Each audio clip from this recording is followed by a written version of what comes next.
Welcome back, Fun Fam. And if you're brand new to the channel, welcome in to Follow the Bradley's Fun. This is the Daily Dish with me, your host, yours truly, Ron E. Bradley. And I hope that wherever you are, you're having a phenomenal day, whether that is morning, afternoon, evening, middle of the night. Could be 3 a.m. in Hawaii if you're watching live, or you could be watching on the replay. So I don't know where you're watching from, but I hope you're having an amazing and a beautiful and phenomenal day here on this 20th day of June, 2025, as of the recording of this. Happy birthday to my son. My oldest son, Zeb, turns 23 years old today. Good morning, Fairbrooks. Good morning, Wayne. Good to see you. Good to see you in the chat. I'm going to let people start to kind of wean their way in here. We did a later show yesterday, so people might be trailing, especially depending on whether notifications are working or not. We don't know if they're working or not. Hey, guys. Ryan McKinney is in here, and he says, hey, guys, my name is Ryan McKinney. I can't wait to go on a Disney cruise vacation. I am ready to big party cruise, and my dreams come true and good memories. Yeah. My understanding is that the Disney cruises are probably the best place right now to experience the magic of Disney that once was in their domestic parks. Still in Tokyo Disney, from what I understand. Tokyo Disney Sea and Tokyo Disneyland. DL Findle is in the house and says, happy birthday. Happy to birthday, son. Yes, thank you, DL. Good to see you here. Hey, Ryan. Hey, DL. And I believe my mom is also in the house. I saw her somewhere up here. Yes, Kathleen Fantazi. My mom is in the house. She says, good morning. Good morning to everybody. Good morning. Good morning. I think that's like something about the whole day through. Good morning to you. I don't know all the words. By the way, if you are looking to book a cruise, I put a link in the chat earlier up here. Okay. This link goes to a good friend of mine. His name's Jeff Armbruster, and he is a travel agent, and he would take care of all of your travel needs, does it for free. You do not have to pay him a dime. So if you want to have a very hassle-free planning for your vacation, contact Mr. Jeff Armbruster, and it doesn't matter where you're going, he'll take care of you. King of the parties. Ann T says, a fresh morning makes a bright day for everyone.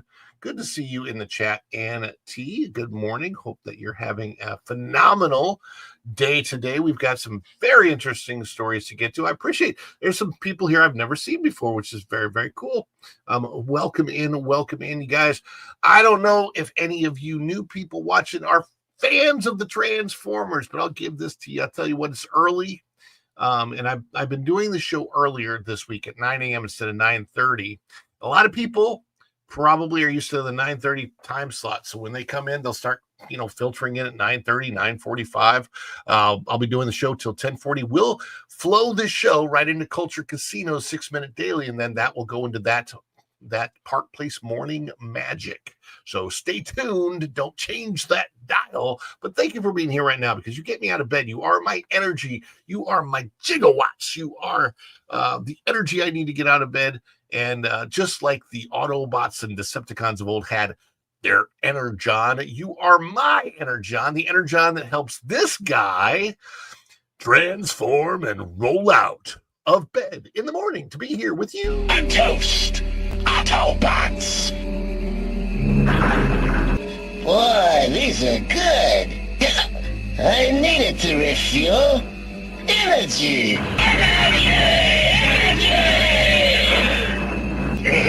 This stuff's the greatest.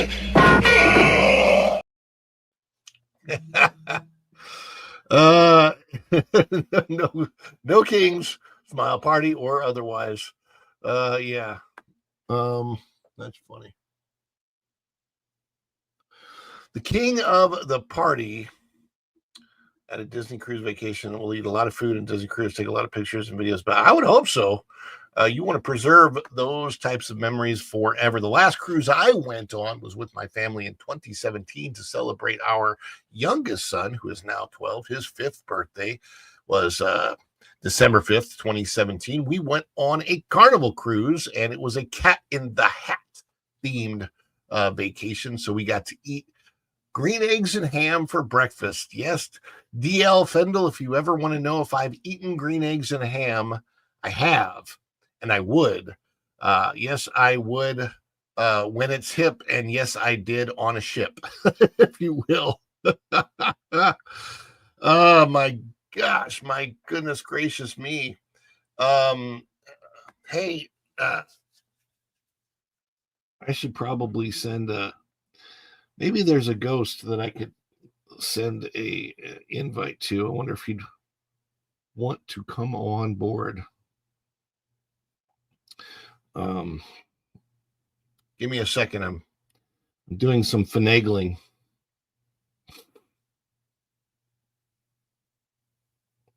Chat amongst yourselves. I will not fall into the sea. I will eat eggs. So green am me. Oh, golly. That's a good one. I want to do this.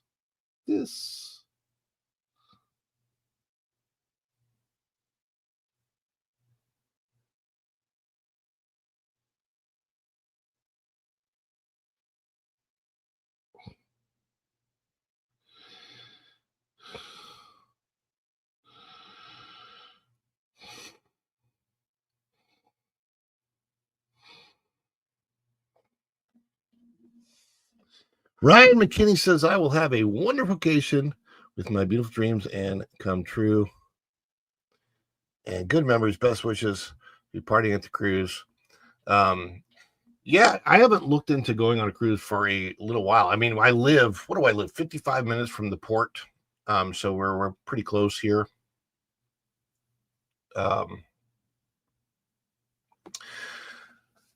And living this close to the port, one thing about green eggs, beware, do not. One thing about green eggs, beware, do not risk this much green dead air. Yeah, no, I'm like, hey, it's 9 o'clock in the morning. I'm not really that worried about. By the way, if you are coming back in here and watching this on the replay, please do comment below, replay gang, or any other comment on the stories that we're doing. You can fast forward to the stories if you want to get past all the early chit chat. You're more than welcome to do that. And something has happened, though. I got to tell you, I hear a knock. I hear a knock on the door.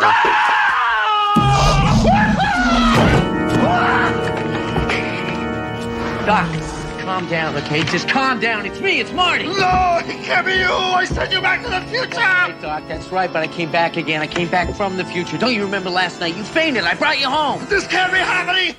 You can't be here. It doesn't make sense for you to be here. I refuse to believe that you are here. But you're here. One thing I never do, Ron, is promise to make sense. So that's okay.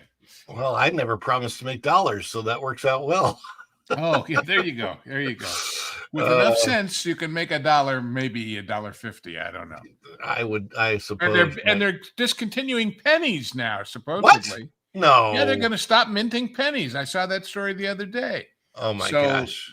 You know, that makes it harder to make sense, as they say. Yeah. But apparently a penny costs about 14 cents to make, and it ain't worth it anymore. So it costs 14 cents to make a single penny at the U.S. Mint. Like that. If I remember the numbers right, it was something like that.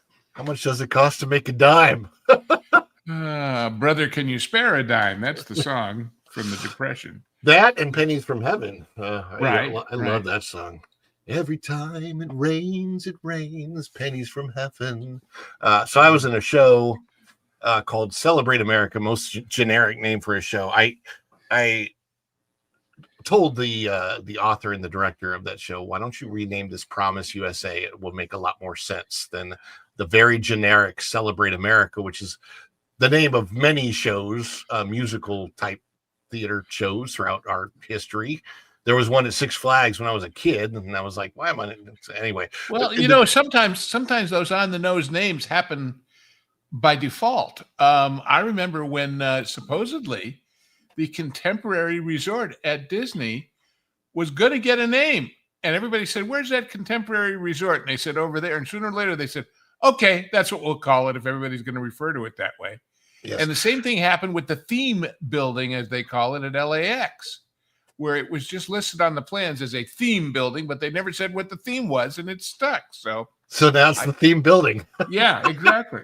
The Contemporary, I have said, now I don't know if you'd agree with me on this, but I have said for years, because of first of all, the new theming. The theming is now The Incredibles. The Incredibles, if I remember, doesn't that take place like in the 50s or 60s or something? Isn't yeah, it's kind of it's like old. It's like a retro. So what used to be called 50s ugly and is now called postmodern retro. Yeah, well, that's what I think that they should rename the Contemporary too. I think they should call it the Retro, because everything in it screams 1970s. However, the cool thing for me, because I live so close and can go to the Contemporary quite a bit, I always love standing at the top of one particular staircase and go, this is so cool. Bob Hope stood right here in this spot when he was introducing the Contemporary to the world. And I have so many friends from back, now in my life, but from back then that were so involved. I was just being born, right? I was 1971. I was born November 1st. Oh, and so you're such a wee bairn, I I tell know, right? So I was born 1 month after Disney World opened, but I am friends with the Osmonds, who are friends with a lot of those people, right? And because of that, I have this like 1 degree of separation from Walt Disney and Bob Hope and Elvis Presley and all the people that they know and knew. So it's just really funny to me because I go back and watch them in the old Walt Disney World. So you should carry a golf club and introduce yourself as Ron. I know about Bob Hope Bradley. Yeah, the way he used to do that little. This is Bob, buy war bonds Hope, or whatever he used to do, What is Avarice Carmageddon saying here? Oh, good morning, Andy. Good morning. More people coming in the house. Avarice Carmageddon is here.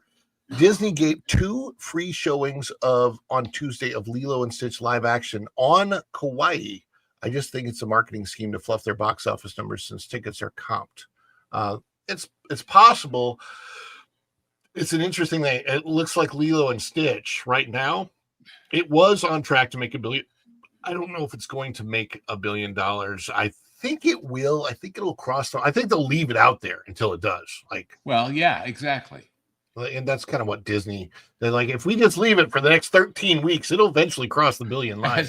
As opposed to bringing it back like they did with Snow White and still having it tanked. Oh, that was awful. Have you watched any of the new Snow White? No, I mean, just the stuff that's in the trailers. That was enough for me. I said, when I think of a happy Disney movie, I think of dark, ugly things like that. So I have By the way, there is a breaking rumor. Ryan McKinney is looking forward to his cruise. Oh, film at 11. Hey, Ryan. Mickey Mouse, Minnie Mouse. Yeah. Oh, July 16th. Oh, very cool. Well, that's hopefully you'll steer clear of any action in the Atlantic or the Gulf, depending on where you're going. Because that's it's very active this time of year. I will say this. I have never been on a Disney cruise. The last Carnival Carnival cruise we went on in 2017, and it was a blast. And we had such a good time.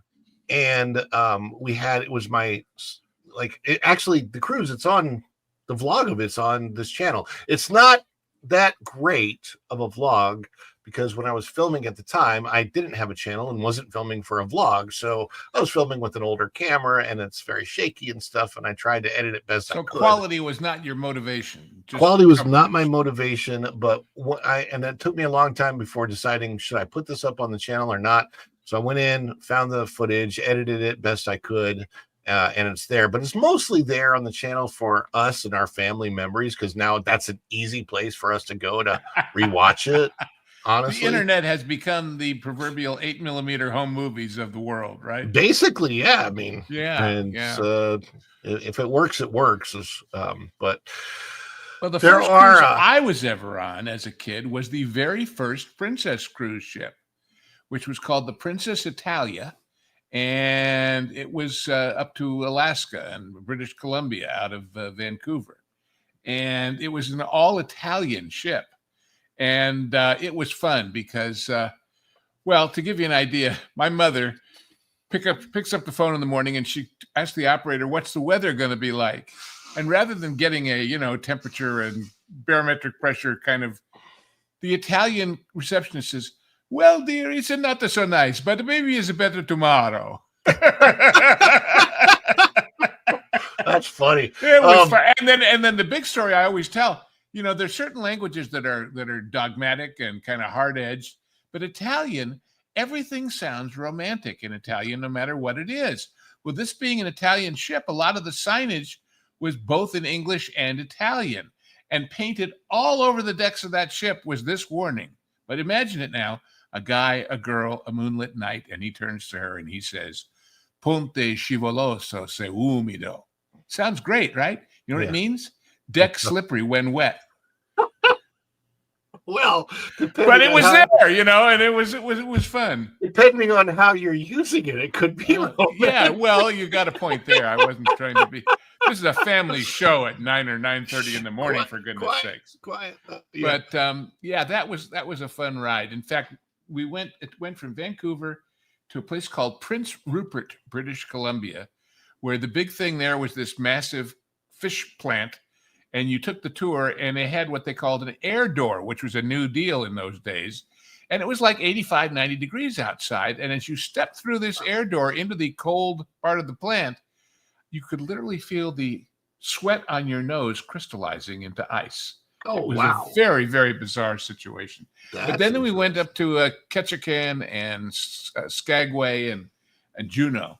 And I'll never. And when you went to Skagway, they had this train ride on the Yukon train that took you up to this place where they gave you the typical meal the miners ate back in the day, which was pretty typically awful.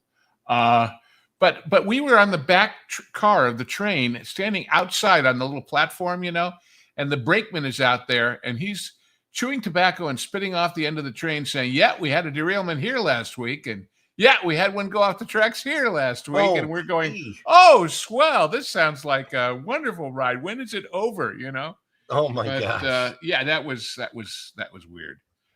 Sounds and then I'll never forget, adventurous. Ketchikan was the first town that you stopped at. Yeah. Ketchikan in those days consisted of basically two streets, all wooden plank sidewalks like in an old Western town. There was one modern-looking building with aluminum siding, which was the big souvenir store.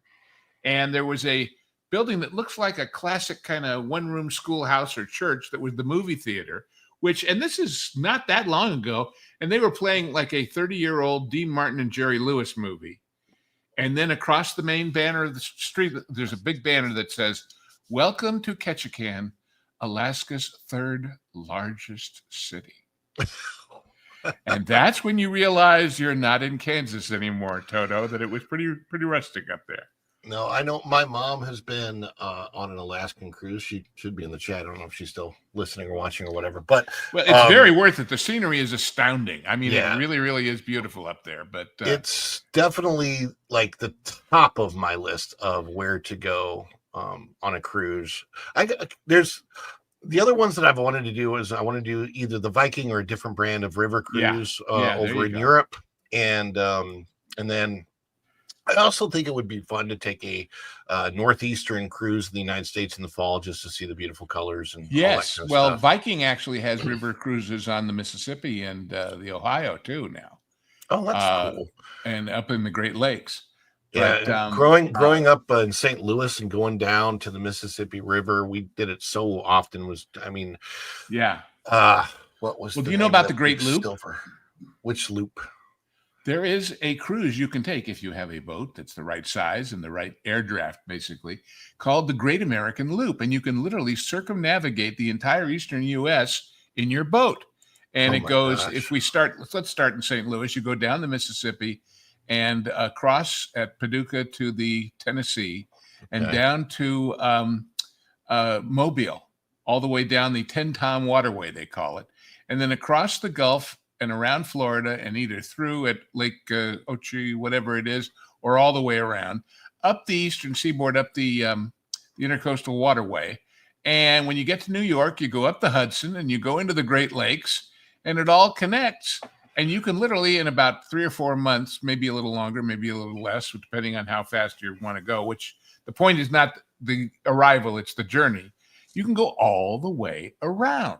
The only thing you have to have is no more than 19 feet air draft, because there's a bridge on the Illinois River that's 19 feet that you can't get under otherwise. And you go up through Canada and through the, like I say, through the Great Lakes. And it's supposed to be one of those wonderful things. It's on my bucket list, but the longer time goes by, the chances are less that I will do it someday. Yeah, I am fortunate that some people's bucket list items I got out of the way early in my life, not because I wanted to do it a lot, just because I wanted to get it done and see what it was like. And that, of course, was skydiving, bungee jumping. I've flown an airplane, that kind of thing. Although I would still love to get a pilot's license, but at least my brother is a pilot, and so I got all of that vicariously through him. Now, my question on the Princess cruise that you were on is, did you find love? And if so, was it exciting and new? No, I was a little young for love at that time. Or maybe not. I mean, parental love. I was there with my brother and my mother and father, but I was probably, I don't know, 10, 12 years old, something like that. You didn't meet Julie, wasn't your what was Julie, the cruise director, something like that? No, it was all Italian. Like I said, the guy who was the head waiter guy, who was wonderful, was named Romano. And you would hear the little chimes, ding, ding, ding, ding, ding, ding, ding, over. Dinner for all 4-seating passengers is now being served in the dining room, and that's cool. But the food was great, and the cruise was small. I got to tell you, I know everybody's got different tastes, but when I see these boats that are 3,000, 4,000, 5,000 passengers, to me, I could go to a mall for that. It's like, it's about the ocean. It's not about the that's why I think a river water cruise, slide or the whatever they've got. That's all they are. Is there there are people that never get off the boat, and I guess but you could go to an all-inclusive resort and experience the same thing. Right. So why go on a cruise if you're not best experience on your bucket list? Golly, I got all those experiences before I knew there was such a thing as a bucket list. I mean, I traveled. I don't like that term. Yeah, well, as in kick the bucket. Yeah, that's the problem with it. But no, I mean, I've been all over Europe and a lot of the rest of the world, including Eastern Europe, long before it was cool. I was. And I mean, you haven't been cold until you spent Christmas or New Year's, as it was, in Leningrad, where oh my gosh, the wind is blowing off the Neva at 40 miles an hour with like 300 miles of ice and snow in it. And it doesn't matter what you wear. You can wear 43 layers of stuff. It just cuts through you like a knife. So that was an interesting trip. For me, one thing that I have checked off my bucket list early in life, before I knew there was such a thing as a bucket list, because the movie hadn't come out yet. Right. And this is a very simple answer for me, because it's something I may never get to do again. And it was absolutely incredible. And that was when I lived in Israel. I was 16 years old. And one morning we got woken up 2:00, got out of bed, and started our hike up the side of Mount Masada that overlooks the Dead Sea, so that we could eat breakfast on the side of Mount Masada as the sun rose over the Dead Sea. And it was a great experience. It was a spiritual experience. I had a lot of spiritual experiences, obviously, living in Israel. But there's nothing like it. That sounds amazing. The only thing close to that I've done is if you go to Hawaii, there's a thing called Haleakala on I guess it's on Kauai. Is it on Kauai? No, on the Big Island, I think. And you go up there for sunrise at Haleakala and see the sunrise over the crater. And but then Hawaii is full of all kinds of wonderful scenic Yeah, I have a friend there right now, and he just sent me a whole bunch of pictures and video, and I'm like, just shut up, stop making me jealous, man. Yeah, well, on his vacation. But there are so many things that are of scenic wonder that you can do in this country for people who don't want to travel long distances and want to do it in their car. I tell everybody, the Grand Canyon and Monument Valley are two things that I don't care how many pictures, IMAX movies, whatever you've seen of them, you haven't seen them until you're standing there. You just haven't. They're just that much more impressive in reality than they could ever be in any other representation. So I would definitely say that. While I have not been to the Grand Canyon, I still would agree because I have been to Monument Valley, driven through there several times. Yeah, and fortunately, also Canyonlands National Park. Yeah, Moab natural Bridges, Moab. I lived in Moab for a little bit. Oh, really? And just like a couple of months.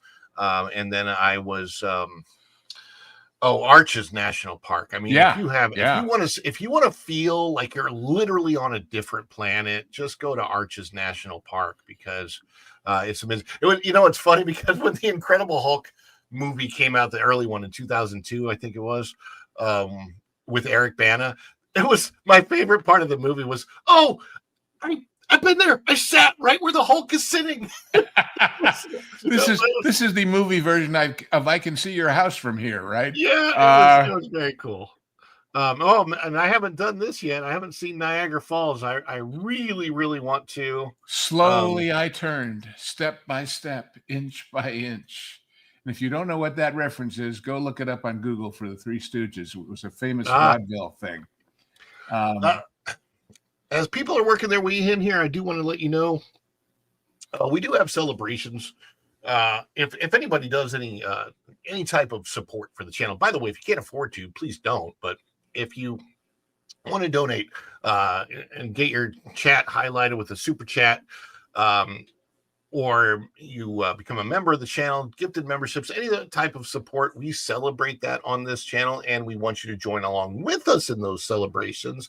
And here's an example of one that might look like this. Is it too much? Too much? It's the birthday! Hey, this is just the best of my scene.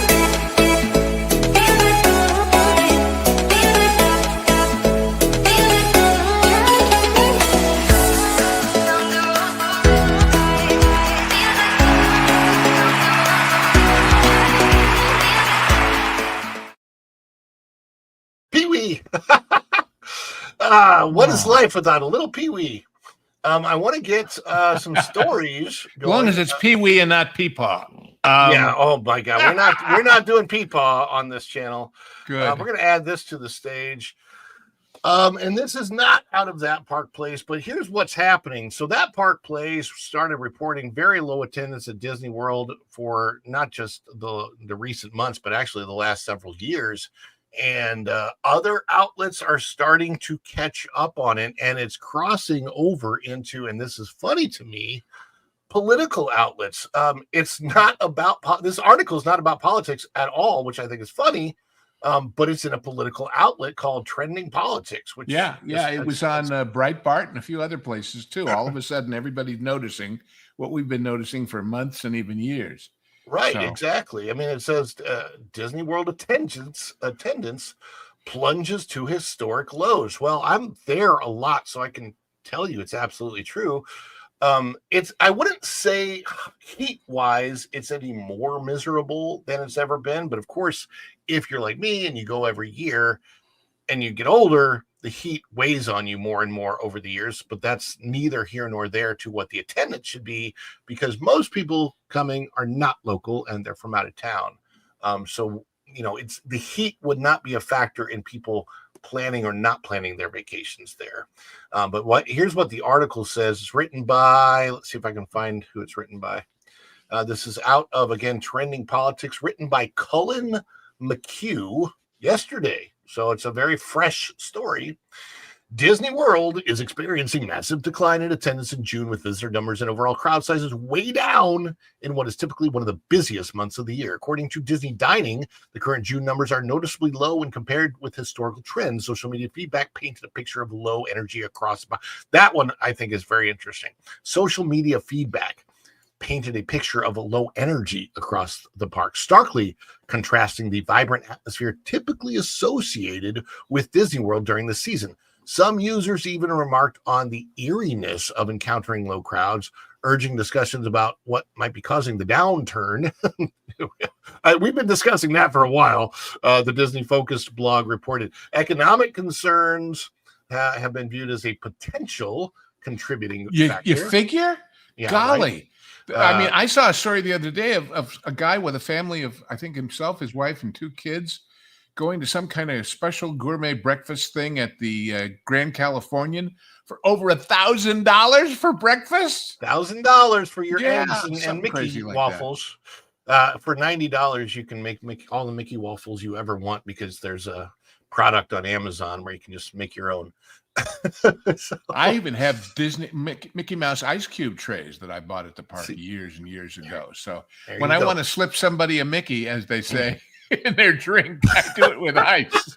I've always said Disney World is the only place you ever go where you expect to find a mouse in your food, and it's a good thing. Exactly. Well, I remember Eisner saying that he'd come to the conclusion that somehow, because he'd seen infants that were fixated with those 3 circles, it was mentally implanted in every person's brain that image, that profile was somehow germane to their lives. And and the funny thing is, I always think back, I don't think that Walt knew what he was creating as far as the 3-circle icon when Mickey Mouse first came out. Obviously, he, it's a brand new character, didn't even know if it was going to be successful or not. Of course, Mickey was hugely successful. But what's so funny about that is how, now that can never be done again. You see those 3 circles in that shape, you're thinking Mickey Mouse. And when in history would that ever be undone unless the entire world is destroyed? Let's hope that doesn't happen. So that would be a good hope. I'll endorse that hope. Absolutely. Yeah. But there are there used to be, I guess, Adweek or somebody came out with the list of the world's top recognizable brands or symbols or logos, but certainly it's high on the list, if not on the top. Oh yeah, I would think probably the Superman symbol, Mickey Mouse symbol, the McDonald's arches. I think I was going to say McDonald's arch, probably the cross, but sadly, it's probably not the highest of any of those. Well, on the other hand, they're basing it on product sold by. Yeah. So in theory, the cross is free. It's not a revenue generator, or wasn't intended to be. Tell that to Olstein Joels. Well, it's funny you say that. I as everybody knows, I recently had to go in the hospital for a couple of things, and it happens to be a Catholic hospital, and every room has a crucifix, and the hallways have bigger ones. And I thought, when they're planning to build one of these things, how do they figure out how many they're going to need, and where does the order go? We're building a new hospital. We'll need 8,000 new crosses, please. Thank you. Can you have it by Tuesday? But somebody out there is creating that. So I don't know. Good for them. It's the same reason that Anna discovered. Who knew they had 8,000 salad plates, I guess, at the castle. Yeah. They were doing Frozen. So it goes on to say the sentiment among consumers suggests an ongoing reluctance to spend on extravagant trips like Disney World. That right there, I think, is one of the biggest problems, is that Disney World is considered to be an extravagant trip, and it shouldn't be, marking a troubling shift for the beloved theme park. Earlier this year, reports surfaced that Disney executives were discussing whether their continuous price hikes are well, I don't know if they were discussing it. I know they've already announced that in 2026 they're going up. Yeah. I mean, they formally announced it. So yeah. It's just funny because it says they were discussing whether their continuous price hikes are alienating middle-class families. But see, here's the thing. Once everybody realizes the crowds are off, they are less motivated to spend on those revenue-generating things like the whatever they're calling Fast Pass this week. Yeah. And I happen to believe, although I haven't seen any numbers proving this yet, that as time goes on and people start realizing that if they go, they're going every 2 years or every 3 years, not every year, that it's got to hurt the sales on the timeshare too. Oh, Because the yeah. whole modus operandi of that was you're going to be coming here anyway. You might as well have a kitchen and a place. But It's if I'm exactly not coming every year, I mean, I maybe used to not. sell it, so Yeah. I know that is exactly the modus operandi. It's like, Yeah. hey, are you? How often do you come to Disney? Well, you could be saving money if you bought into DVC. Blah blah blah. And not just saving money, but having more amenities. Yeah, more space. That idea, especially if you have little kids, of having a kitchen where you can do breakfast before you go in the parks to spend a lot of money on $1,000 breakfast. Instead of spending $900 on breakfast, you can just go get it from the grocery store for $9 and feed your entire family. I think wasn't there some talk about them stopping it, but wasn't Amazon like delivering to the parks so you could order a bunch of snacks and things and have them show up at your room? Actually, okay, I know this is kind of weird, but that's for a very, very short period of time. When Amazon started the order within an hour delivery, the way I actually worked as an Amazon driver, but I didn't work for Amazon. They did it through like a crowd. There's one thing about you, Ron. You can't hold a job. Yeah, it's true. I do everything, right? It's true. Very sad. Yeah, so I actually delivered some things for Amazon to the resorts, and then they would take them in. It says the price of attending a Disney park has skyrocketed in recent years, with the typical price of a 4-day stay inside the park. That's very, very strangely worded because there are no such thing as a stay inside. Well, they mean staying at a Disney hotel, I think, as opposed to off property. But right. It's just weird wording. Rising by $1,000 between 2019 and 2024, according to an analysis conducted by the Wall Street Journal. Much of the increase, roughly 80%, has been driven by new charges for services that were once free. As you mentioned, the Fast Pass, which of course now people have to purchase, which also doesn't make sense when you look at the wait times, because other than the major attractions, I was looking yesterday and there wasn't a wait time over 25 minutes for anything other than like the major attractions like a Tron or a Guardians of the Galaxy.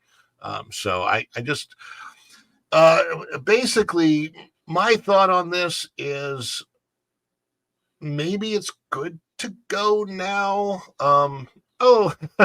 Just Nita's popping in and she's saying, Lou, how are you?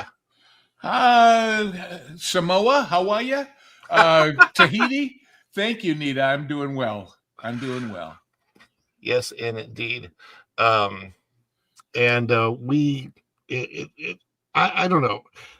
As a local, as a pass holder, somebody asked me on X. So if you don't like it anymore, why do you go? Are you like just going to as your job? And I'm like, yeah. You have a reason, and that, when they talk about that $1,000 increase over that period of time, what's not in there is the things you used to get for free that are gone, which is the bus ride from the airport and the dining plans and all the rest of that stuff that's vaporized. Right. So that 1,000 is really more like 1,500 by the time you add in the cost of making up for those absent services. Well, I remember that I want to say it was only 10 years ago that the price of an entry ticket, the high price of an entry ticket was $99 per guest. And it wasn't literally was not that long ago. On the highest days now, it's over $200 for a ticket. Now, what they do, Disney's thing is they raise the prices really high and then they offer discounts to make it seem like it's lower. But that's a general travel industry trend too, with these so-called resort fees and everything else that gets added onto the price of a room, so they can advertise low but actually get more. Certainly, Vegas had that take over completely over the last several years. Yeah, it's just I don't know. It bothers me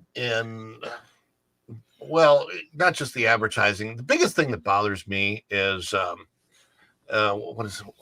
Before I answer that question, hi, Ron and Lou. We are local. We've gone to Disney one time this year to say goodbye to Rivers of America and Muppet Vision. We went to Epic, and kids just want Universal. Yeah, exactly. That's Well, what we're going to is- get Cyndi Lauper to sing the song, right? So kids just want to go epic. Hey, that's not a bad idea. You know, the Disney World experience. I don't care who you are. If you've gone enough over the last 10 years, you cannot argue that it's gotten better. It's impossible to argue that it's gotten better because there's just so many things that they've taken away. Again, you mentioned Magical Express. They have taken that away. The Disney A major mistake, major mistake. Because if you went by Magical Express, oh, you heard about the Universal stuff, but you never went because it would cost you an Uber or a rental car or something to get there. You were a captive audience, and not just for the parks, but for the restaurants and the hotels and the souvenirs and everything else. The Disney bubble, like that was your introduction to the Disney bubble. Like, how cool was it that you would check your luggage in at your home airport and it would be waiting for you in your room at Disney World? Like, that was the coolest thing about it. Like, Magical Express, you didn't have to worry about your ride. You got the really fun video on the bus on the way, so that gets you excited. You get to a Disney resort. 2015, I'm sure you're familiar with the commercial with that ends, by the way, with Zippity Doo-Dah, which Zippity Doo-Dah was basically the theme for Disney World. More people, I am sure, associated Zippity Doo-Dah with a theme that they heard in the parks than ever associated with the movie Song of the South. Well, because that was so banned for so long. I mean, people didn't even know. I should not say this, but I've had a bootleg copy of Song of the South for 30 years, at least. But that's a whole other story. But yeah, and I keep saying this over and over, and it's just true, so I'll say it again. The idea that Epic is going to drive people out of Disney doesn't tell the whole story, because the average Disney, nothing but Disney, who took Magical Express, who did the dining plan, did all the other things that no longer exist, they never saw Islands, and they never saw Universal Studios either. Nope. And they certainly never saw Volcano Bay. And so, especially when Universal smartly did this thing, well, you can buy a 3-day deal, but only 1 day is at Epic. The other 2 days, you got to go to the other parks. That's a whole, you should pardon the expression, new world that people have not been exposed to, who were Disney-only people.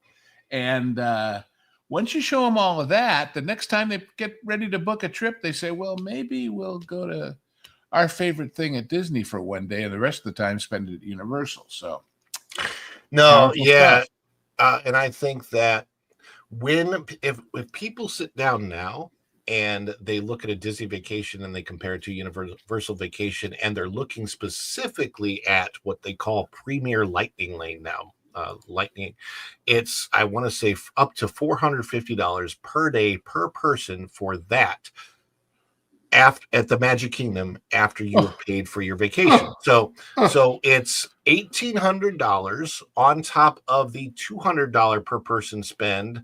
So that's $2,600 for your day in Magic Kingdom. If you spent the night at Grand Floridian, that's another $1,600. So you're talking about a day at the Magic Kingdom being, what is that? $3,000, $4,000, and that's without a VIP tour.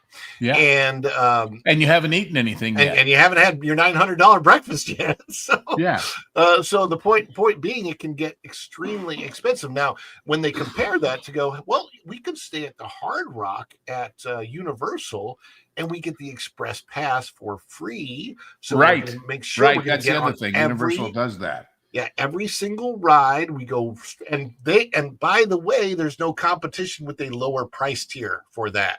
The biggest issue I have with Premier Pass Lightning Lanes is that it's not even the cost. It's the fact that when you pay for that, you are also in line with people who paid on a much lower tier, like $30 per person per day, and they still get the same privilege. They just have to pick out the lines, but you're still competing with that because they sell more of those than they do the Premier Passes, and you still only get to go on one ride once. Express Pass, I think there's a thing you can go basically over and over again if you want. It's just, it's weird. Just need to make some point here. She says, I just don't see how young families afford Disney vacations. I don't think Nita, they do. let's talk about that for a minute, because after COVID, when the parks all opened up again, there was a huge pent up demand. And I think it led Disney to some false beliefs, which is, oh, now everything's going to stay this way. But everybody who went ahead and bit the bullet and bought in then at a price certainly less than it costs now was covering that pent up demand. But then they had to go back home, and they were shut down during that whole period too. If they owned a business, even if they had a job, they had to work like crazy to make up the lack of revenue they were making on a family basis during that period. And suddenly it was like, well, maybe we'll go every other year. Maybe we'll go somewhere closer to home, or maybe, and especially with the rise of the smaller regional parks getting such good value for money. Look at Dollywood; it's the obvious example. But it's like, do I really need to spend all that money? And do I have the money to spend on an annual or twice a year basis, like a lot of people were spending before all of that? And I don't think this is causal in the sense that it was going to happen anyway, certainly as Universal built out and as other opportunities arose, but it speeded it up. And I've compared it to the fact that after COVID, when people got used to working from home, what did you see? You saw a huge crash that's still going on in office commercial real estate in downtowns all across America, because if people are working from home, they don't have to drive into the office. Well, what happens when you don't drive into the office? You don't go to the dry cleaner near the office. You don't go to the lunch place near the office. There's all kinds of things that disappear with that, and Right. it ripples through the economy. So And it's surprise, it's a whole new world. Yeah. And Yeah, we're having a I hard think it was time all coming going to back from happen it. anyway, but it got accelerated by that whole interregnum, so to speak. Yeah. Well, I want to, button it in this with that it is difficult. Disney's making it difficult to go to the parks. You have to spend all day on your phones. It's not the fun experience. And I think that, along with the economy and along with the reputation of Disney going down, people from a distance, especially in the United States, they're just looking at other options when it comes to vacations, local parks, everything else. It leaves Disney in the dust. I don't see them coming back from it anytime soon. And I want to leave it at that, because I have a story that I think Just Nita is going to be very interested in coming up. Okay. So Nita says Dollywood is refreshing. I can't speak. Dollywood is refreshingly unwoke and very family oriented, so much better than Disney. Disney forgot about Walt's family orientation. That is for sure. Also, Walt understood that if he appealed to the kids, it's the parents and the grandparents that pay the bills. So he had to appeal to everybody. As a grandparent, I had aspirations of taking all three of the offspring families and a massive trip to Disney World. Now it's Universal. So there you go. There you go. D.L. Fendel said it didn't just forget it, Nita, but actively fought it. Actively fought it, exactly. And I think he's right about that. And also, when people say that Disney has more things for toddlers, well, that's becoming a lot less true too. They're about to get rid of the best toddler playground on property, and that's the Boneyard at Animal Kingdom. So those things are going away too. Is that even still open? I thought they were tearing everything out there. So the Boneyard closes September 1st this year. They accelerated the closing of it, and they've just announced that they're accelerating all of their construction projects, which also says that, hey, we're worried about Epic. Well, they say that, but when Disney says accelerate, it means instead of 6 years, we're going to take 5. So as I keep saying, and other people keep saying, I don't think all these construction walls, I don't think the term "go away green" was what they intended it to mean. Well, it means go away. Go away, that's for sure. This one's a very interesting story that I found today, and it has to do with Disney and North Carolina. Oh, yes. So this one, wow. Yeah. This is out of Disney Fanatic. Community opposition continues as Disney launches the North Carolina project. I found this one to be interesting. It's by Rick Lai. Hopefully Rick doesn't lie. But this is their new project that they call Story Living by Disney. This Which Vash has visited the one in Palm Springs. Yes, and he had says that interesting reactions. Yeah, but possibly not the best building. Anyway, Asteria by A Story Living by, is it Hysteria or Asteria? Yes. Asteria. It sounds like Hysteria. They probably should change that name. Sounds like a Dario Argento horror film, doesn't it? Austere is up there. I don't know. Disney North Carolina project overview. Disney's latest venture, the Asteria project, officially launched in December 2023, marking a significant expansion in Chatham County, North Carolina. Spanning approximately 1,500 acres, the development plans encompass around 4,000 residential units, complemented by essential community facilities and extensive green spaces. These plans aim to leverage the scenic beauty of the surrounding landscape, including the picturesque Haw River. Apparently, this is the concept art for Asteria. The project has progressed notably, with the Pittsburgh Board of Commissioners granting unanimous approval for its preliminary plans. Following this approval, infrastructure work has commenced. This phase includes land clearing and road construction, with utility installations slated as part of the initial groundwork. The entirety of the initial infrastructure is expected to take between 18 and 24 months to complete, paving the way for home construction to begin shortly thereafter. Disney anticipates the first residents will inhabit Asteria by 2028. But I have the local community response.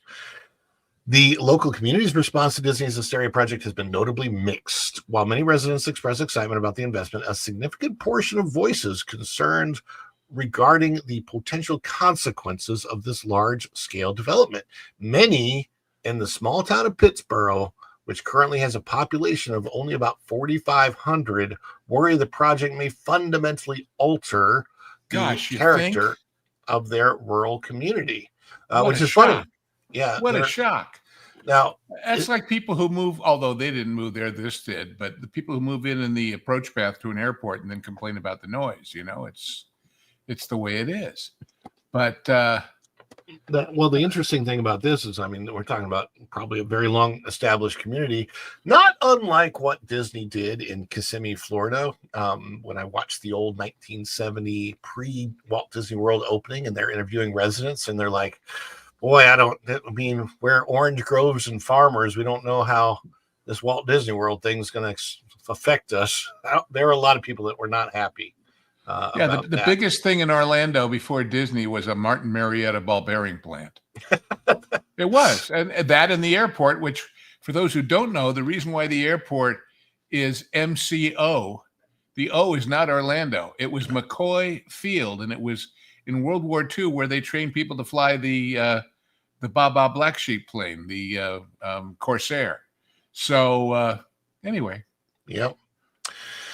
Community opposition centers on infrastructure strain, potential population oversaturation, and fears of increased housing costs, which, by the way, is something that has nothing to do with Disney, but has really negatively affected St. Cloud, Florida.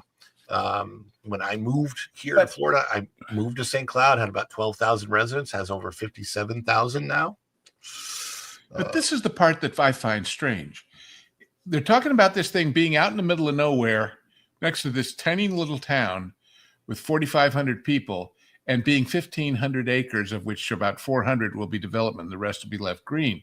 But when it says single family homes, townhouses, duplexes, accommodating young families have jobs. Where are all these young families going to work in the middle of nowhere that's anything like commutable? This thing is a long way from things. And so I think it's largely going to be vacation homes and retirees. That's what these projects almost always end up being. Well, on the other, but see, the one in Palm Springs, there's Palm Springs and Palm Desert, and there's, it's close to employment. Not this. The residents are apprehensive that the influx of new homes and residents could disrupt current dynamics of their neighborhood. Despite these concerns, proponents of the project argue that Asteria could drive economic growth, create jobs, and boost. Well, to build local it, yes, but business. after that, why? So this goes into what the housing plans are and the community features are, which we don't really need to dive into. That Yeah. My interest in the story was that Disney is doing things that they've. I mean, I wouldn't say they've never done it before, but they've never done it away from Disney. The only project that they really did like this that I can think of is Golden Oak and Celebration, and neither one of those are part of Disney anymore. Well, They what built about them. the condo or timeshare thing on the coast? I forget what it's called, but even then, they were in an area where there was already people. Well, there's Vero Beach and Hilton Head, but those are just DVCs. Right. And That's what Vero Beach is my favorite Disney resort to go to. Actually, the people are there very different, very nice. It's really, really a very different experience than like right at Disney World property, because the people are so local and nice, and they're very different kind of people. And what of course, as a native Angelino, I know Vero Beach because that's the Dodgers' winter home. There you go. So Pittsburgh is sweet. The downtown is lovely, highly unlikely to do well on the TGVIP list. So I'll film the grand opening for you. Great. That's great. Appreciate that. 1.5 hours but from Raleigh. I would refer people, go look at what Vash did in coverage of the one in Palm Springs. Yeah. And of course there, I think the average price of one of the houses there, and they're not that big or that fancy, is over $1 million. So, well, but when you say Cali has no water, that's the thing people don't understand, is that the whole Coachella Valley, which is Palm Springs, Palm Desert, Indio, has lots of water. It has artesian well water. And during some of the droughts, when people in Santa Barbara who were dying for water were literally painting their lawns green, they were envious of the desert communities because they had water. So that's why the golf courses do so well out there, that and the weather. But it's a dry heat. Pittsburgh is accessed by basically a long street to get there via Route 64. Lots of traffic lights and cops. Takes forever to get there. I wonder if they'll have to redo infrastructure. This is the problem with St. Cloud, Florida, is it's basically 192 is what gets you there for the most part. We were driving around. We went there a couple days ago. They have a really nice waterfront on East Lake Topeka, and there's so many people. There's so much housing that has been built there, and a lot of those people work at Disney or Universal. And once you can get out of the town and access the turnpike, it's not so bad. But I mean, I'm telling you, those times of the day that you're accessing those, it's just traffic is horrible. If you get on 192, that you used to be able to drive from Disney to St. Cloud in about 40 minutes. If you're caught in that traffic, it's going to take you 2 hours, and it's not that far. It's like 15 miles. Well, I had that experience, of course, in Southern California, where when I was younger and I had friends come out from Boston or New York or Philadelphia or any of the big eastern cities, and they'd say, "So where should we go for dinner?" And I'd say, "I know this great place in Laguna Beach." They said, "Where's that?" I said, "About 40 minutes down the freeway." And they looked at me like I was from Mars. They said, 40 minutes each way to go to dinner? Are you mad? But now it's but now it's 2.5 hours to make the same or longer, So that I would draw the line at. That's for sure. Yeah, I know all these roads.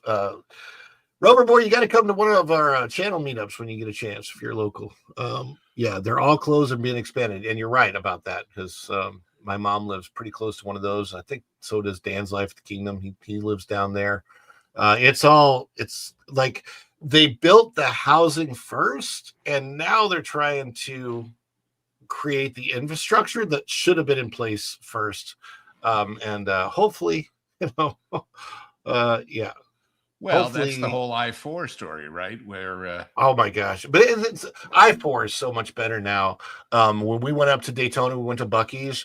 I took the express lanes for I-4, and it is so nice. We did it on a Sunday, so I don't even know how necessary it was. But just looking over to the right at that traffic on the regular part of I-4, you're like, I'm so glad I'm not in that traffic. And it's like what 50 cents or something. It's not very expensive to.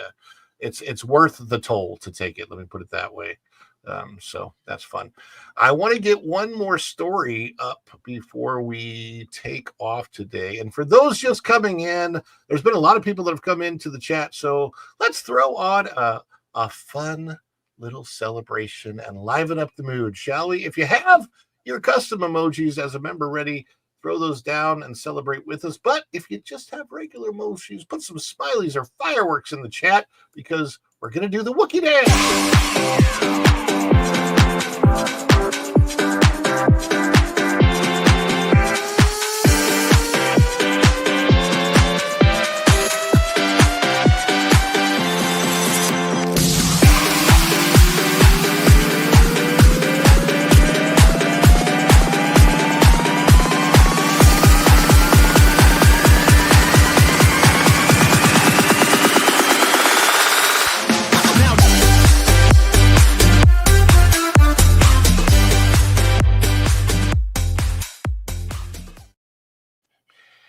And I think let's follow that up with Peepaw Summer Sizzle. Oh, No, God!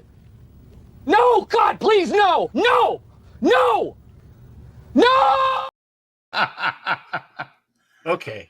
And by the way, I don't know if you noticed, but I kept every time I heard that Summer Sizzle song, I thought, God, that's familiar. If you will all Google "The Rhythm of Life," which is a musical number from Sweet Charity with Sammy Davis Jr., you will find the song is disturbingly similar. The rhythm. And yes, and needless to say, Sammy does it better. But anyway, yeah, go check out "The Rhythm of Life" from Sammy Davis Jr. From Sweet Charity. And it is definitely time to not have the Summer Sizzle because we semi-retired it the other day, and I'm good.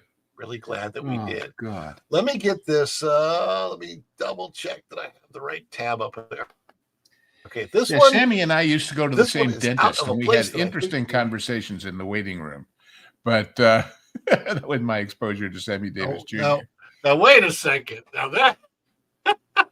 Well, it's a company town. Well, Yeah, he of had a lot course. of dental issues because, the crash that took his eye out also screwed up his jaw. So obviously it had to be working right for him to be a great singer and performer. So he had a very good dentist, and so did I. Anyway. Well, his version of Candyman is by far my favorite. Oh, so. yeah. Oh, yeah. The Candyman can. I can even eat the dishes. God, I loved and it was so they were the Rat Pack, right? Before the Brat Pack, there was the Rat Pack, and right, which they never called themselves that, but everybody else did. So what fun that was. Well, what Frank had, he called it the Jack Daniels Country Club, and he even made blazers with a symbol with the crossed golf clubs and a bottle of Jack Daniels because he was the biggest proponent of it. So when people asked him, "Are you a member of a country club?" and he said, "Yeah, the Jack Daniels Country Club." Well, earlier we were having a cruise discussion, and we are going to end with the cruise discussion because this is interesting because we got a story out of That Park Place. Let me get it on the screen. Thatparkplace.com. Bookmark it if you haven't yet. This is out of thatparkplace.com by our good friend, Mr. Marvin Montanaro. Disney Cruise Line slashes deposit requirements as travel professionals confirm falling bookings. I wonder what's going on there. So, yeah, this is a little bit surprising because Disney is not really known to do any types of discounts or price slashing or anything on their Disney Cruise Line. So I'm interested. I haven't read the story yet, so it'll be fun to see. Disney Cruise Line is quietly overhauling its deposit payment policy on what appears to be a response to plummeting interest in upcoming voyages. Starting June 18th, 2025, the required deposit for new Disney cruise bookings will drop from 20% to just 10% of the voyage fare, a move that signals deeper troubles for what has historically been one of Disney's most profitable vacation segments. It ought to be, because they charge a little bit more than some of the other cruise lines. There's one of the pools on the deck of the Disney Wish cruise ship. And it looks like Marvin must have been there because he took the photo. For those who have already booked cruises by June 17th, the 20% deposit rate will still apply, but the sharp reduction for all bookings made thereafter is just one part of a broader shift. Cancellation fees are also being adjusted to match this new structure, a 10% cancellation fee if only a 10% deposit was paid, 20% if the original 20% deposit was made. Well, that's the idea of a deposit, is you don't get it back if you change your mind. So right, there you go. Concierge level bookings remain unaffected, with deposits continuing to be non-refundable. Placeholder perks and modifications. The new policy also includes changes to Disney Cruise Line's onboard placeholder offers, essentially future cruise credits. Guests choosing to sailings of 7 nights or more will now only owe a 5% deposit instead of 10%. If they cancel outside of the fee window, only 5% of the voyage fare is forfeited. So again, same deal with the cancellation fee. Yeah, it's called no refunds, period. Right. That's basically. all. So in another shift, the 3-day grace period for converting placeholder bookings is gone. Now, full deposit payment is due immediately upon booking, even when done online. Travel industry reaction. The abrupt policy change didn't go unnoticed by travel professionals. Sean Ranks the Mouse, a travel agent who specializes in Disney vacations, posted the following reaction on X. By the way, it's not the pinned comment, but should be the first comment in the chat. If you are going on a Disney or really any other vacation and you want that taken care of for you, I put my travel agent's Facebook link in the chat. His name is Jeff Armbruster. Get a hold of him. He's with Moments of Magic Travel, and he'll do everything for you for free. Takes all of that, worry away from you. Not the price. You still got to pay for the vacation, but you don't pay him anything, which is great. Sean Ranks the Mouse, a travel agent who specializes in Disney vacation, posted the following reaction on X. DCL and many other cruise lines, though I'm not as familiar with others, are seeing lower bookings across the board for summer fall 2025. So this makes sense, but I'm still surprised to see it. This is a big change. So it's interesting to see. Just to see the reaction to it. DCL and many other cruise lines, again, that's the same quote of his post. He said, so this makes sense. Still surprised to see it. This is a big change. That statement from a travel industry insider confirms what some of us suspected. Bookings for Disney cruises are down significantly, aligning with larger concerns about the company's travel division. The Disney Cruise Line deposit policy shift also coincides with what touring plans recently called the slowest June in Walt Disney World since the 2021 lockdowns. Trouble on the high seas. Disney Cruise Line has long been a crown jewel of the company's experiences division, especially internationally, but with global travel competition heating up and Disney's own prices remaining high, cracks are starting to show.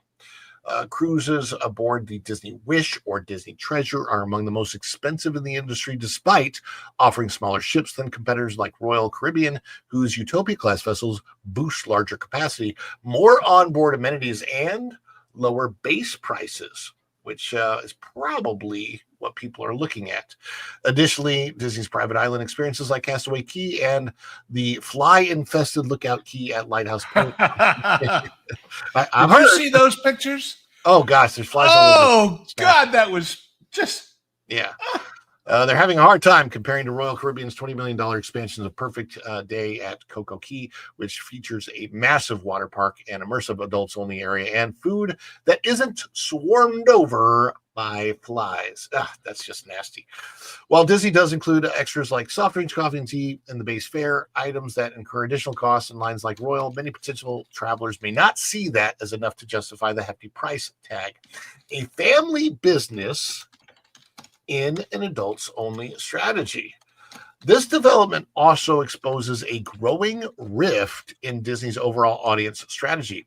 Over the past few years, Disney has pivoted hard toward catering to Disney adults, childless, often dual-income guests who dominate social media, merchandise trends, and alcohol-fueled park events. This DINK, that's what the dual income, no kids, DINK demographic has largely replaced traditional families in many of Disney's theme park marketing pushes, but Disney Cruise Line is still very much geared towards families with kids clubs, character events, and family-oriented dining. It may not appeal as strongly to the adult-only crowd that now dominates Disney's domestic park culture. And yeah, that is so much I think that's another reason that is contributing massively to Disney World's downturn is that they haven't been marketing to families. They're trying to make up for it now last minute with the Cool Kids Summer, and it's not working at all because basically all they've given them is free gym class when you go to Epcot, which is weird. In contrast, Royal Caribbean offers expansive adults-only retreats, large casinos, and alcohol packages that may better fit the new vacation taste Disney itself has helped to foster. So here's some final thoughts by Marvin. The reduced deposit may be a welcome surprise for some would-be cruisers, but make no mistake, this is not a routine discount. It's a clear sign demand is softening at a time when Disney's domestic parks are also struggling to maintain crowds. This deposit shift could mean Disney Cruise Line is weathering rougher seas than they are willing to admit. And I would, I agree with that sentiment, but also here's something I don't understand. Maybe you can answer this question for me, Lou, is why hasn't Disney focused the dual income, no kids marketing on their cruise ships? Well, I think not yet, but if this is any indication, who knows? I mean, they have all these kids clubs and things, which obviously are a place to park the kids while you stay in the room. I was so naive. When I was a kid, on Sundays, my grandfather came and took me and my brother downtown to the Statler Hilton for breakfast. And then we watched while he got a haircut.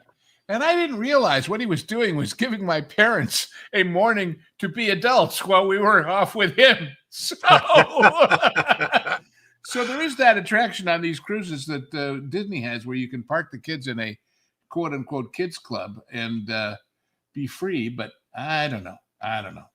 Well, and then the other thing is you have Disney using things like Marvel and Star Wars as reasons to go on the cruise ships, which wasn't even mentioned in the article. And those brands have declined. People aren't as interested in Star Wars. People aren't as interested in Marvel. So there you go. They're doing even the Pirates of the Caribbean themed ones I've seen. If you haven't had a movie lately, who knows? Exactly. So I think there is a signal of there is an overall decline in the brand of Disney, especially when it comes to families. And my surprise is that they haven't shifted, for example, to putting a casino on board the Disney ships. They will. Now that they're involved in sports betting, it's only a matter of time. Well, that would make sense, and you can have the ESPN Lounge and whatever. I mean, they've got the marketing for it. It's really, really surprising. What does just need to say? This isn't interesting. It's amazing how we made it through childhood without having been on Disney cruises. Yeah, well, I guess that's a good point. It's but listen, it was a different era. When I talked before about going on that Italia Princess cruise, my parents took us to World's Fairs and on vacations, and their friends all thought they were crazy. They said, no. You park the kids with the grandparents and you go by yourself. What are you, crazy? But they enjoyed our company and vice versa. And we had some great experiences. Nowadays, I don't know. But the other thing is, on a purely financial basis, if you're going to have a quote unquote Disney vacation, the cruise is a better value because everything is included. Now, granted, they have some add-ons for special dining experiences and what have you. But the idea that you pay one price and you know that when you get on and get off, it's not going to change that much, as opposed to what we've talked about how much for faster lines and how much for a bus ride and how much for none of that exists on those cruises. So No, yeah, it's still the better value, probably for a better vacation, but at the I same don't know, time, better depends on your taste. well, But yeah, for a value as far as the things that are included versus the things you pay extra for, there's no doubt that the whole appeal of cruises, especially since they've built all these ships where 90% of the rooms are facing inwards to the mall instead of outwards to the sea, and that they're based on the ports and the duty-free shopping and whatever, rather than the actual cruising. See, I'm not into beaches. I don't like sand in my crotch. I like the ocean. So for There me, you a go. cruise is about, what can I say? I'm not knocking anybody's taste. You do what good for you. But for me, that's just the way I feel. I've been on. I have very, very minimal cruise experience. I've been fortunate enough to at least go on 2 cruises, and surprisingly, even though people knock it, they've both been on Carnival, and they've been, as far as I'm concerned, spectacular. I enjoyed every bit of it. I certainly enjoyed Guy's Burger Joint because he has the best bacon that I've ever had on a burger. You put it on yourself. I don't know how they do it. Oh, you want the best bacon you've ever had? I'll point you in the right direction. Oh yeah. If you're into smoke. If you're not into smoke, no. But and they'll admit it. But there's an outfit actually here in Tennessee that I've been buying from since I lived in California. Benton's, BENTON''S. And it's the best bacon on planet Earth, bar none. Go look it up, folks. Buy some, and I'll give you a hint. They sell it, in a typical 1 pound package of bacon. 4 is what you want to order. And the reason is that's the break on the shipping fee. If you get 5, it goes up. But on 4, it's all the same price. So you might as well get 4. Anyway, oh, God. Is that the best? Benton's bacon. Benton's bacon. And you'll see it on gourmet menus around the country with Beard Society chefs and things. But they do it the old-fashioned slow way, and you can find videos of them making it online and all kinds of things. But they also do ham that's very good. But I like the bacon. So you're talking me into it. I'm talking myself into it. When we get done here, I'm going to make some bacon. So there you go. Oh my gosh, I'm coming over. Great. Too long of a drive. My parents just threw us in the back of the Rambler station wagon and hit the road. So much fun. Rambler. That's the old vacation movies with Chevy Chase, man. That's beep, beep, beep, beep. Yeah, remember that? My little Nash Rambler. Dun, dun, dun, dun, dun, dun. What was that song? That was a good song. We had a good time. I was fortunate enough that my mom wasn't so much my dad, but my mom really, really wanted us to have good experiences as kids. So we did a lot of vacations. Some of them were local, like of course we hit Silver Dollar City back in the early days. And that is a sister park to Dollywood. A lot of people don't know that, but that's in Branson, Missouri.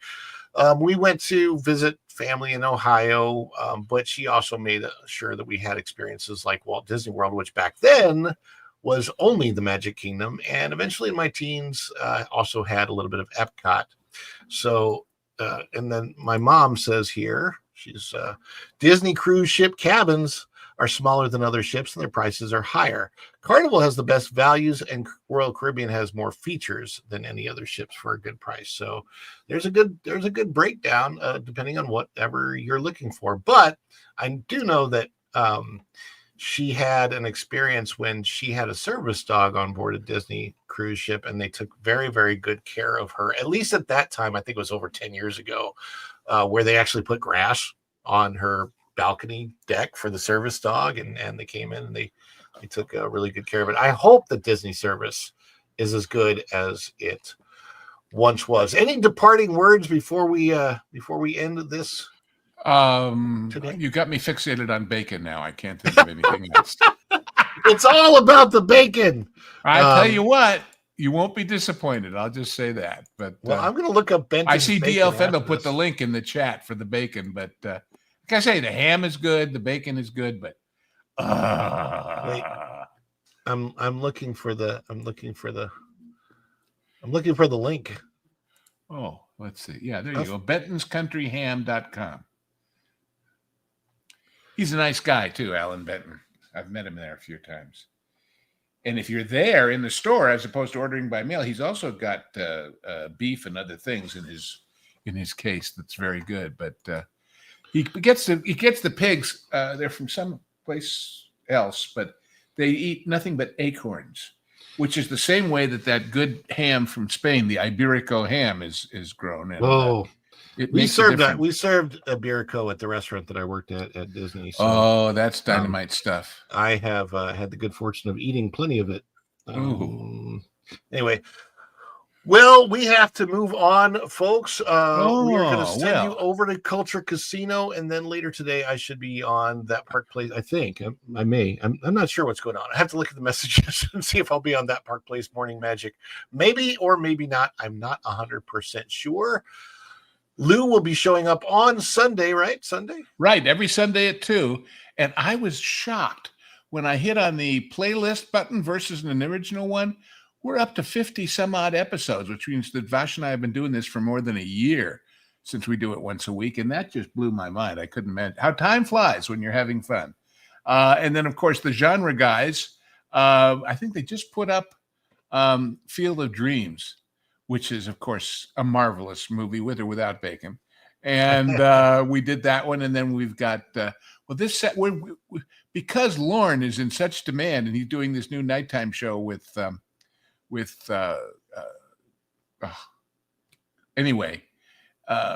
doing 2 movies every other week, and then they'll be released one at a time. So next up, we're doing the awful, terrible, oh my God, Batman Forever, and also The Great Outdoors, the comedy with John Candy and anyway. And then after that, we've got a guest with Nolan, and we're going to do. If you want to see a very bizarre documentary, folks, before we do it or after, it's called Special When Lit, and it's all about the history of pinball. And I thought I knew what nerds were from all the Disney stuff. You haven't seen nerds till you've seen pinball nerds in this movie. So anyway, we're doing that, and Zorro, the Mask of Zorro with Banderas, and we got a lot of good movies coming up. So that was my favorite. Tuned. That was my favorite Zorro movie with our introduction to Catherine Zeta-Jones. Oh well. Yeah, back in the day. I'm just looking at some of these comments coming in. My mom says, love you, Lou, as your guest. Very enthusiastic, entertaining, and knowledgeable. Kathleen, I don't know you very well, but there's one thing you've done in your life that stands out to me. And he's sitting over there in the other square on the screen right now. So just on that, you're a super mom. So thank you very much for the kind words. Well, thank you, Lou. Appreciate that. And thank you for coming in today, last minute. Appreciate you being my guest. And everybody that's in the chat, thank you so much for being here today. We are going to send you over to this guy, and I think he deserves a little celebration before we send you over.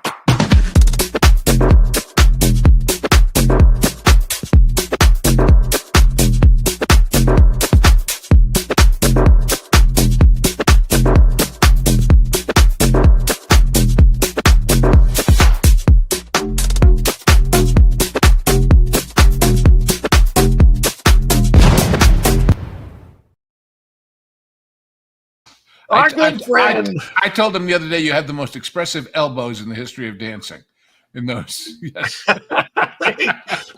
Expressive elbows. Guys, thank you so much. We'll see you later today. Lou on Sunday. Check him out on the genre guys and backstage with Lou and you and Vash Guy and all of that. And we'll be all over the WDW Pro and That Park Place Network and channels and everything else. Yeah, I've become kind of a regular on the Monday night show now, so we'll see. But that's the late show, right? The late show, the super secret double probation show, as we sometimes don't call it, but it is. It's a little wilder late at night, folks. So stay tuned. That's right. All right. Thank you so much, Lou, for being here. Thank you, everybody that's out there watching. And until next time, we will see you real soon. Bye, everybody. Ciao.